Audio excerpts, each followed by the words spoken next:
በአማራ ክልል አደገኛ ውጊያ ተደርጓል። ከግንባር መረጃዎችን ይዘንላችኋል። መከላከያ ሰራዊቱ አማራ ክልልን ለቆ ይወጣል ተብሏል። በስፋት ይዳሰሳል። በሰሞኑ የተመረቀው ከፍተኛ ቁጥር ያለው የአድማ ብተናና የፖሊስ ኃይል ወደ ፋኖ ይቀላቀላል ብሏል ፋኖ።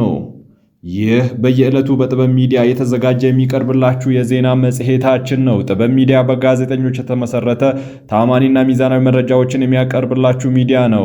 ዛሬ ወደ ቤታችን የመጣችሁ እንኳን ደህና መጣችሁ ብለናል። ሰብስክራይብ በማድረግ የደወል ምልክቷን በማብራት የቤቱ አባል ተሆኑ ዘንድ በአክብሮት እንጋብዛለን። በአማራ ክልል በመንግስት የጸጥታ ኃይሎችና በፋኖ ታጣቂዎች መካከል ከባድ ውጊያዎች ተደርገዋል። መንግስት የፋኖ ታጣቂዎችን መደምሰሱን እንዲሁም በሰሞኑ ዘመቻ አንድነት በሚል ፋኖዎች ያወጁትን ዘመቻ ማክሸፉን ሲናገር፣ የፋኖ ታጣቂዎች በፊናቸው መከላከያ ሰራዊቱንና የክልሉን የጸጥታ ኃይል ደምስሰናል ብለዋል። በጎጃም ከተሰማራው የመከላከያ ሰራዊቱ ምስራቅ እዝ 36000 ጦር 26000 የሚሆነውን ደምስሰን በትነነዋል ብለዋል ፋኖ። በቅርቡ አንድ ወጥ ድርጅት በመመስረት እንደሚዋጋም ተናግረዋል። በሰሞኑ ራሱን የአማራ ፋኖ ብሎ የሚጠራው በተለያዩ አካባቢዎች ተከፋፍሎ ሲዋጋ የነበረው ታጣቂ ኃይል ዘመቻ አንድነት በሚል የተቀናጀ የማጥቃት እርምጃ መጀመሩ ይታወቃል። ይህን ተከትሎም በክልሉ አብዛኛው ቦታዎች ላይ አደገኛ የተባሉ ውጊያዎች ተደርገዋል።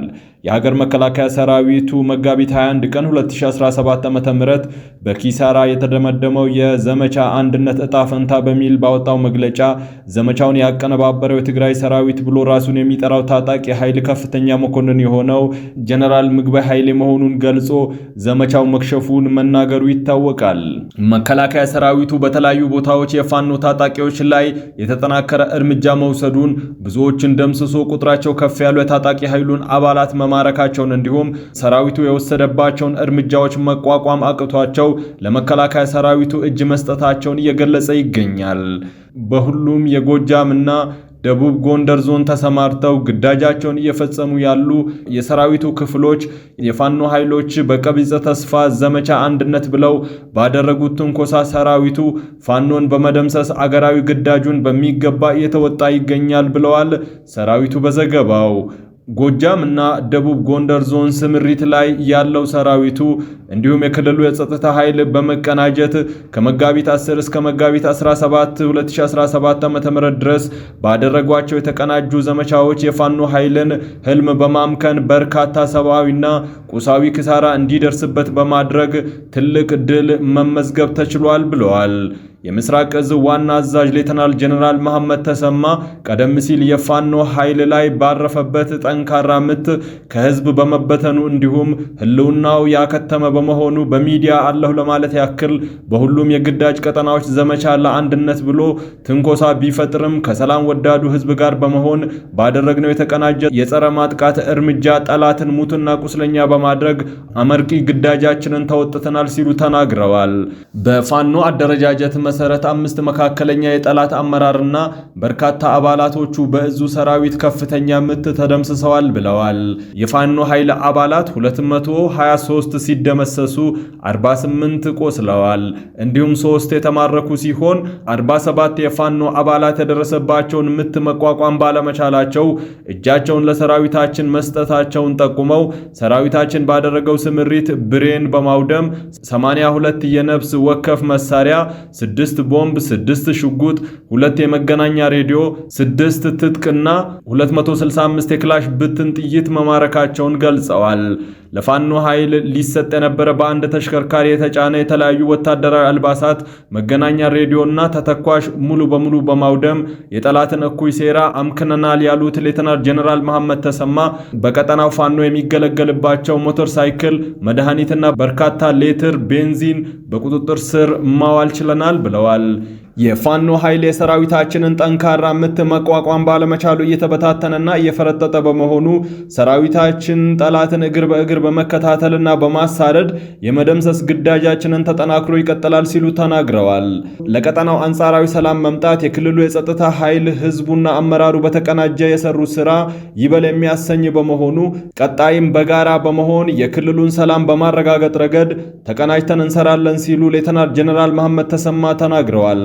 ራሱን የአማራ ፋኖ በጎጃም ብሎ የሚጠራው ታጣቂ ኃይል ህዝብ ግንኙነት ኃላፊ ማርሸት ፀሐዩ በዘመቻ አንድነት በጸጥታ ኃይሉ ላይ ከፍተኛ ጥቃት መፈጸማቸውን ገልጸው ቁጥሩ ከፍ ያለ የጥምር ጦሩን የጸጥታ ኃይል መደምሰሳቸውን ብሎም መማረካቸውን ተናግረዋል። ዘመቻ አንድነት ዋነኛ ዓላማው በአራት ቦታ ተከፍሎ የሚዋጋውን ታጣቂ ኃይል በአንድ በማቀናጀት አንድ ኃይል መፍጠር መሆኑን ገልጸው በቅርብ ቀናት ውስጥ በአንድ አደረጃጀት አንድ መሪ ፋኖ ይዋቀራል ብለዋል። መቀመጫውን ፈረንሳይ ያደረገ አፍሪካን ኢንተለጀንስ የተባለ ጋዜጣ በአራት አካባቢ ተበታትኖ ሲዋጋ የቆየው የፋኖ ታጣቂ ኃይል በቅርቡ አንድ አደረጃጀት ይፈጥራል ሲል ዘግቧል።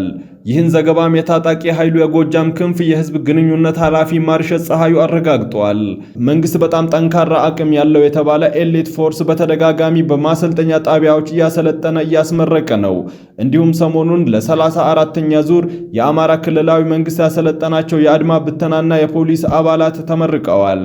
የተመረቀው ኃይል ቁጥር እጅግ በጣም ከፍተኛ እንደሆነ በምረቃ ስነ ስርዓቱ ላይ በተሰራጩ ቪዲዮዎች ለማወቅ ችለናል።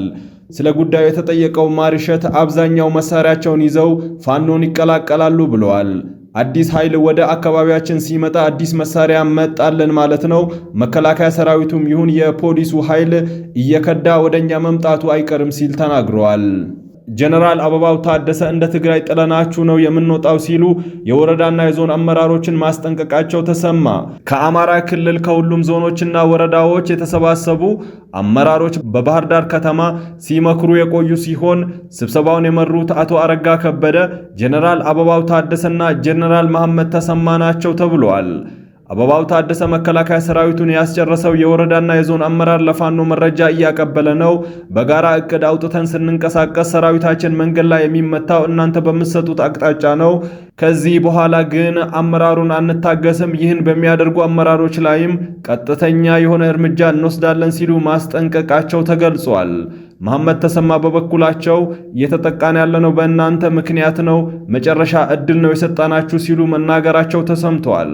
የወረዳ አመራሮች ወደ መጡበት ሲመለሱ የዞንና የክልል አመራሮች በጋራ ባደረጉት ስብሰባ እነዚህ ሁለቱ ጀነራሎች የክልሉ ርዕሰ መስተዳደር አቶ አረጋ ከበደ መርተውታል። ጀነራል አበባው ታደሰ በውይይቱ ሰራዊታችን ለእናንተ ስልጣን እስከ መቼ ነው የሚሞተው? አመራሮቹ በጎጥና በሰፈር ተከፋፍላችሁ ስትነታረኩ ሰራዊታችን በየቦታው እየሞተ ነው። በዚህ ከቀጠላችሁ ግን እንደ ትግራይ ጥለናችሁ ነው የምንወጣው። ፋኖዎች መጥተው ቦታውን ይቆጣጠሩታል። በዚህ ወቅት የት እንደምትገቡ እናያለን። አሁን አንድ እድል ሰጥተናችኋል። ሁልጊዜ እናንተን ማጀብና መጠበቅ ሰልችቶናል። ዛሬ እጀባውን ብንተውና ሜዳ ላይ ብንተዋችሁ ፋኖ አንድ ቀን አያሳድራችሁም። ጨው ለራስ ስትል ጣፍጥ ሲሉ በምሬት ተናግረዋል ተብሏል። ይህንን ስብሰባና ግምገማ ተከትሎ የክልሉ ሰላምና ጸጥታ ቢሮ ኃላፊ ደሳለኝ ጣሰው፣ የክልሉ ፖሊስ ኮሚሽን ኮሚሽነር ደስዬ ደጀኔ፣ የክልሉ ሚሊሻ ቢሮ ኃላፊን ጨምሮ ከስልጣን ተነስተዋል ተብሏል። ይህንን መረጃ ያገኘነው ለፋኖ ውግንና ካላቸው የሚዲያ አውታሮች ነው። በኢትዮጵያና በኤርትራ ድንበር አካባቢ ውጥረቱ አሁንም አይሎ መቀጠሉን ለማወቅ ችለናል። ሁለቱም ሀገራት ድንበር አካባቢ ጠንካራ ያሉትን ሰራዊታቸውን ማሰማራታቸውን አልፎ አልፎ የተለያዩ ትንኮሳዎች መኖራቸውን ለማወቅ ችለናል።